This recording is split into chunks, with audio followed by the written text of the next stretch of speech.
Hai guys, di video kali ini saya akan ajak kalian untuk mundur ke belakang. Di tahun 1958 ada partai indah dari mantan juara dunia catur Bobby Fischer melawan Samuel Rzewski. Teman-teman, partai ini masuk dalam sejarah permainan terbaiknya Bobby Fischer. Tapi sayang sekali, masuk juga dalam sejarah buruknya Samuel Rzewski. Buat kalian yang belum tahu siapa lawannya Bobby Fischer ini, dia merupakan ahli catur di era itu. Kalau kalian pernah lihat foto anak kecil melawan beberapa orang pecatur yang lebih senior memberi simultan, nah itu adalah Samuel Rzewski.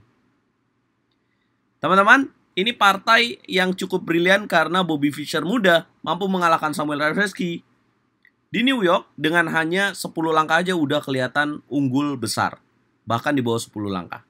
Bagaimana itu bisa terjadi? Ya, Bobby Fischer memulai dengan langkah E2, E4. Kemudian hitam C5. Pembukaan Sisilia dipilih oleh Rzewski, kemudian putih kuda F3, hitam kuda C6, putih D4, pion memukul pion, kuda memukul pion, dan G6.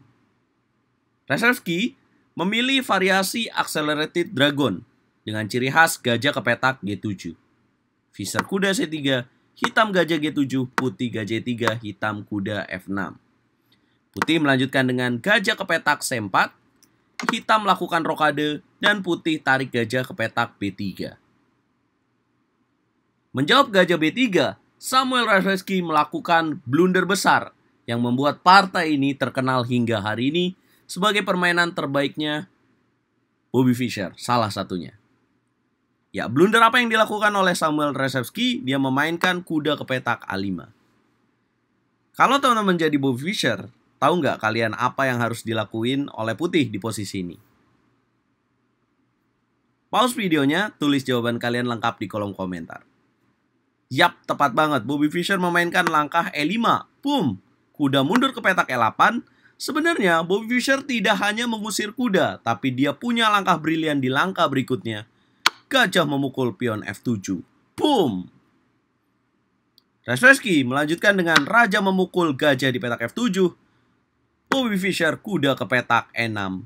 Yap, kok kudanya dikasih? Apa yang akan terjadi? Kalau pion memukul kuda, jelas tidak bisa karena menteri akan hilang. Kalau raja memukul kuda, maka skakmat akan tercipta. Yap, di langkah berikutnya, Rzewski memilih pion memukul kuda. Oke, bagaimana jika raja memukul kuda?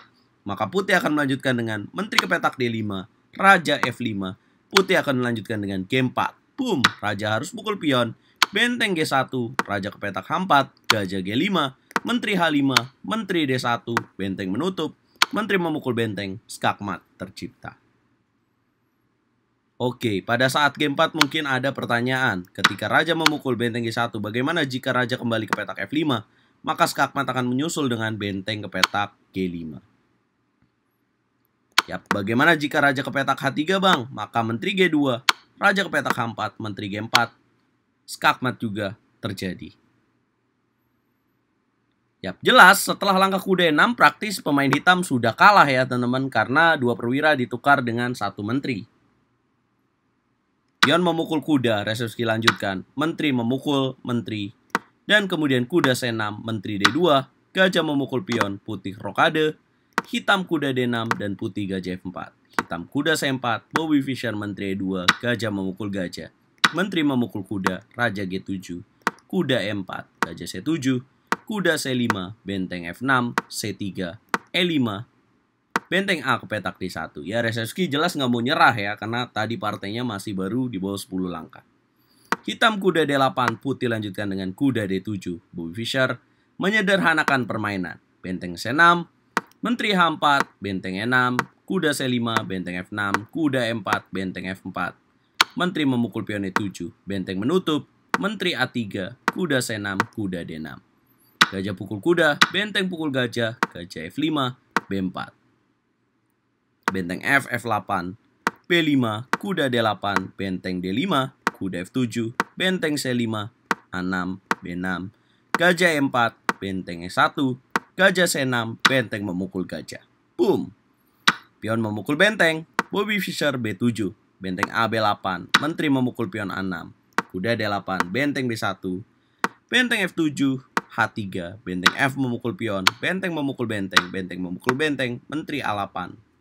Rzewski menyerah. Ya kenapa? Karena Bobby Fischer punya pion promosi yang akan jadi kunci kemenangan di langkah-langkah berikutnya. Teman-teman, gimana menurut kalian partai ini? Yang pasti ini salah satu partai favoritnya saya sih, teman-teman. Karena idola saya adalah Bobby Fischer. Siapa idola kalian? Kita ngobrol di kolom komentar. Coba request, kita bahas game siapa lagi. Jangan lupa bantu video ini dengan cara subscribe, like, share, supaya RL Chess bisa menyentuh 29.000 subscriber, guys.